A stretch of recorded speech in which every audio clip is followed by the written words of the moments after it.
Napoleon walked back into Paris after Waterloo and realized something terrifying: nobody wanted him anymore. Not the politicians, not the generals, not even the Parisians who once named their babies after him.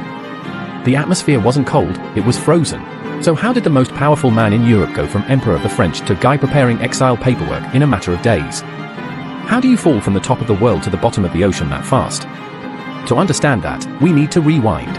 In March 1815, Napoleon escaped from his first exile on Elba like he was sneaking out of a low-security retirement home. He landed in France with no army, no empire, and no real plan, yet whole regiments instantly switched sides just from seeing him. As he marched north, crowds gathered and soldiers who were supposed to arrest him instead welcomed him back. By the time he reached Paris, he was emperor again, achieving the fastest political comeback in European history. But Europe was not amused.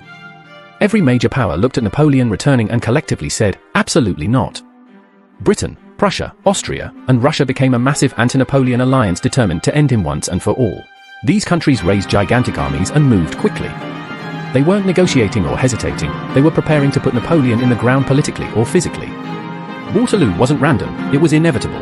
June 18, 1815, Waterloo. The battlefield was soaked, muddy, and miserable, terrible conditions for Napoleon's beloved artillery. He faced Wellington's British forces while Blucher's Prussians were racing toward the fight. Napoleon threw infantry, cavalry, and artillery into the battle, but nothing broke the British line. Attacks that should have worked simply evaporated in the mud, smoke, and confusion. It was a brutal struggle. Then the Prussians finally arrived. They smashed into Napoleon's flank, and suddenly the entire French position collapsed. Morale shattered, commanders panicked. The Grande Army dissolved in front of him. Napoleon barely escaped capture as his soldiers fled the field. He left behind cannons, wagons, and any hope of saving the campaign.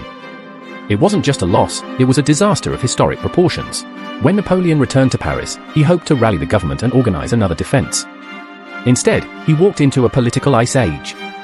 The Chamber of Deputies wasn't loyal, they were terrified. Ministers avoided him, generals whispered behind his back. Even supporters looked at him with doubt, not devotion. His legend had cracked, and everyone knew it. Marshal Ney, one of his greatest commanders, now blamed him for France's downfall. The Chamber president warned that the Allies were already marching toward Paris. They demanded solutions Napoleon could not give. Napoleon insisted he could still save France. He claimed he could raise 300,000 new troops and rebuild the army. His confidence was real, but completely detached from reality. France had no money, no supplies, and barely any soldiers left. The country wasn't just beaten, it was exhausted. And the politicians knew it. Desperate, Napoleon offered a compromise. He would abdicate, but only in favor of his young son, Napoleon II. It was a clever political move, keep the dynasty alive while stepping into the background. But the politicians rejected it instantly. They didn't want Napoleon II. They didn't want Napoleon in the shadows. They didn't want the Bonapartes at all. On June 22, 1815, Napoleon signed his second abdication. No ceremony. No crowds. Just a table, a pen, and the end of an empire. The moment was painfully quiet. He renounced the throne for himself and his heirs, ending nearly 15 years of dominance. He walked out of the Elysee Palace not as an emperor, but as a private citizen, a stunning fall. But Napoleon wasn't ready to disappear. He came up with a wild plan: escape to the United States. Live quietly. Maybe farm, maybe write, maybe reinvent himself again. He moved toward the port of Rochefort, hoping to slip across the Atlantic. He studied routes and wrote letters asking the US for asylum. It almost seemed possible, but the British Royal Navy had turned the coastline into a cage. Every port was watched. Every ship was checked. Napoleon's dream of escape evaporated. He tried disguises, decoys, and negotiations. He even considered sneaking onto a merchant ship at night. Nothing worked. The British had sealed every exit. Trapped, Napoleon surrendered to the British.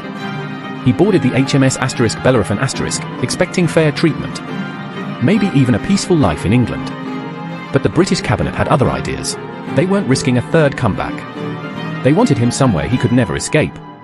Somewhere isolated, somewhere forgotten.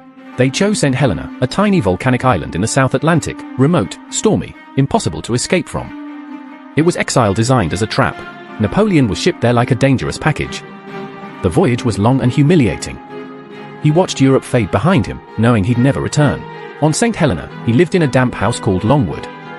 He wrote memoirs, paced in circles, and argued endlessly with the British governor. His world shrank to a few rooms and some stormy hills. His health worsened year by year. He suffered from stomach pains, fatigue, and isolation. The once mighty emperor now struggled with boredom, damp air, and silence. He spent his final years retelling his campaigns, rewriting his legacy, and giving dramatic speeches to anyone who would listen.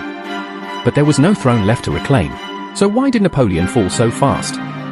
Not just because he lost at Waterloo, but because everything around him collapsed at the same time: the armies, allies, resources, and trust. France was exhausted. Europe was united against him. His generals were tired, and his ministers were ready to move on. The system that held him up simply vanished. The abdication wasn't a choice, it was the only option left. Napoleon didn't step down voluntarily, he was politically shoved off the stage. And there was no comeback this time.